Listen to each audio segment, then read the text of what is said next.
Jauh di lautan lepas, diselimuti misteri dan bisikan cerita rakyat, terbaring sebuah pulau yang berbeda dari yang lain. Konon, pulau itu hanya muncul di bawah cahaya keperakan bulan purnama, bagai permata berkilauan di tengah ombak gelap. Pulau itu dikenal sebagai Pulau Cahaya Bulan dan merupakan tempat legenda yang dibisikkan dengan suara pelan oleh para pelaut di kedai-kedai yang berasap.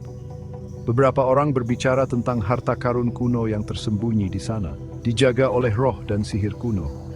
Yang lain menceritakan tentang makhluk aneh dan kekuatan mistis yang melindungi pulau itu dari penyusup. Namun, tidak ada yang bisa mengatakan dengan pasti rahasia apa yang tersembunyi di pantainya, karena hanya sedikit orang yang berani mencari Pulau Cahaya Bulan yang pernah kembali.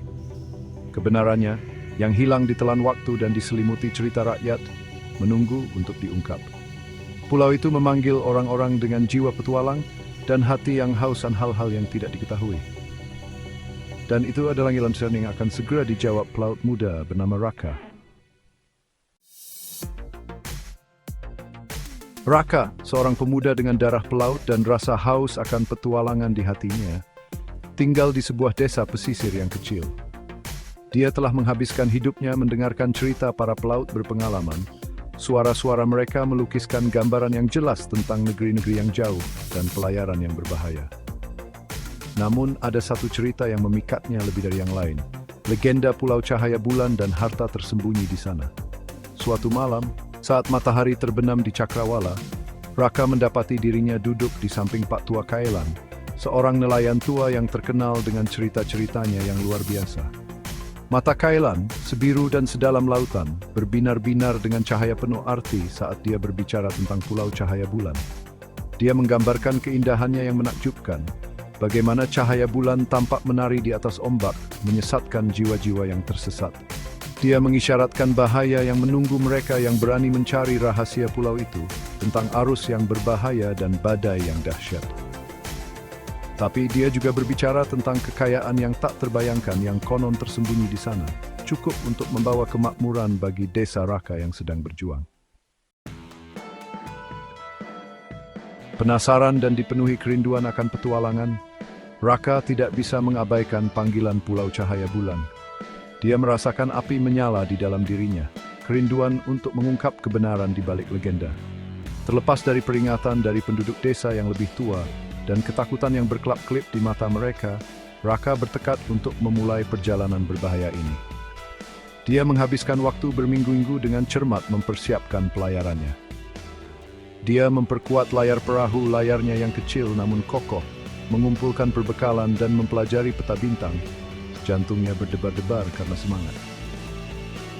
Pada malam bulan purnama, ketika langit berkilauan dengan cahaya dunia lain, Raka mengucapkan selamat tinggal kepada desanya. Dia mendorong kapalnya ke laut. Bisikan angin seolah mendesaknya untuk terus maju menuju hal yang tidak diketahui. Dia bertekad untuk menghadapi bahaya apapun yang menantinya.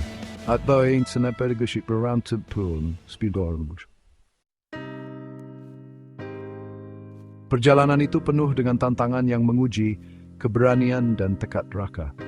Laut yang biasanya tenang dan dapat diprediksi tampak mengaum dengan kehidupannya sendiri. Ombak yang menjulang tinggi menghantam perahu kecilnya mengancam akan menelannya bulat-bulat. Angin melolong seperti hantu wanita, merobek layar dan mencoba mendorongnya keluar jalur. Tapi Raka, dengan rahang yang menegang karena tekad, menolak untuk menyerah. Dia berjuang melalui setiap badai, jantungnya berdebar kencang karena adrenalin saat dia mengendarai puncak ombak. Dia menavigasi arus berbahaya yang mengancam akan menghancurkan kapalnya di terumbu karang yang tersembunyi. Matanya terus-menerus memindai Cakrawala untuk mencari tanda-tanda daratan.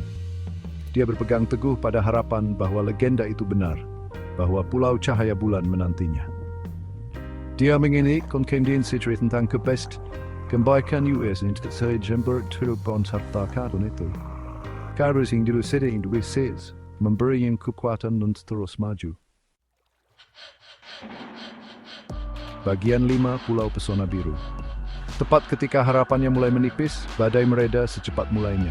Awan berpisah, menyingkap langit yang dihiasi bintang-bintang. Dan di sana bermandikan cahaya bulan purnama yang menakjubkan, terbaringlah Pulau Cahaya Bulan. Pulau itu bahkan lebih menakjubkan daripada yang dibayangkan Raka. Pulau itu tampak berkilauan dan menari dalam cahaya bulan, seolah-olah terbuat dari debu bintang. Saat dia mendekat, dia melihat bahwa pulau itu tertutup hutan lebat. Tapi itu bukan hutan biasa. Pepohonan berkilauan dengan cahaya biru dunia lain, daun-daunnya berdesir lembut dalam angin sepoi-sepoi. Udara dipenuhi dengan energi aneh, rasa sihir yang membuat Raka merinding. Dia mengarahkan kapalnya ke teluk terpencil. Pantainya terbuat dari pasir putih berkilauan yang berkilau seperti berlian di bawah sinar bulan. Dia melangkah ke pantai, jantungnya berdebar-debar karena antisipasi. Maskelon. Sekelas dari hidup, berdebat dan menjerit yang mengundang sekaligus mengintimidasinya. Bagian 6. Rahasia kuil kuno. Mengikuti jalan setapak yang tampak mengundangnya ke depan, Raka memberanikan diri masuk lebih dalam ke hutan yang bercahaya. Udara semakin dingin, aroma bunga-bunga tak dikenal memenuhi inderanya. Dia bisa mendengar samar-samar suara musik, sangat indah dan menghantui, terbawa angin sepoi-sepoi. Di depan, terletak di antara pepohonan yang bercahaya, berdiri sebuah kuil kuno. Dinding batunya dipenuhi ukiran yang rumit, penggambaran makhluk-makhluk aneh dan benda-benda langit yang tampak menggeliat dan bergeser dalam cahaya bulan. Kuil itu memiliki suasana keagungan yang terlupakan. Dari masa ketika sihir dan keajaiban adalah hal yang biasa. Di jantung kuil, Raka menemukan sebuah pintu besar. Permukaannya diukir dengan simbol-simbol samar. Dia menggerakkan jarinya di atas batu yang dingin itu, merasakan energi samar berdenyut di bawah sentuhannya.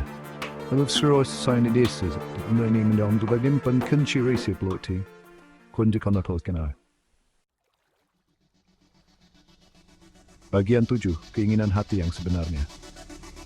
Raka menghabiskan waktu berhari-hari mencoba menguraikan simbol-simbol di pintu.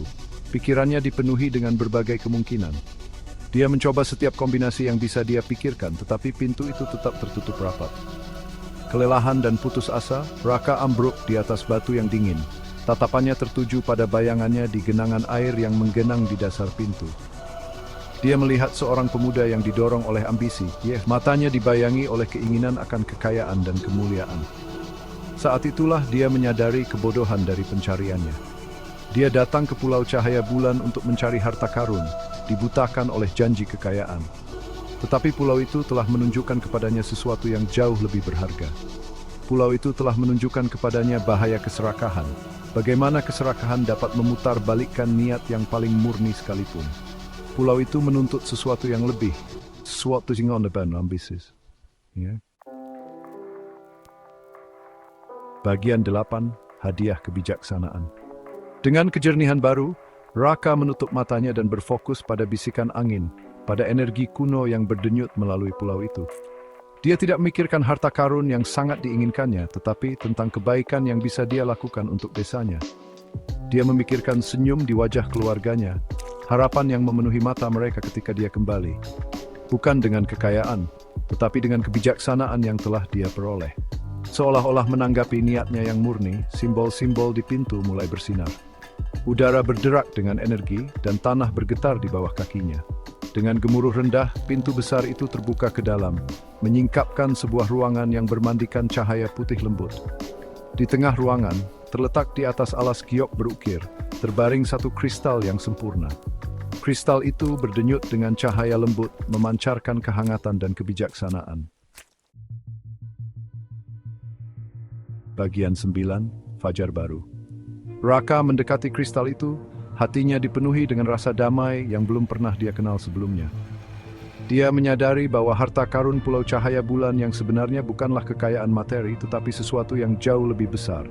Kebijaksanaan, keberanian, dan pemahaman bahwa kebahagiaan sejati tidak terletak pada harta benda, tetapi pada perjalanan itu sendiri.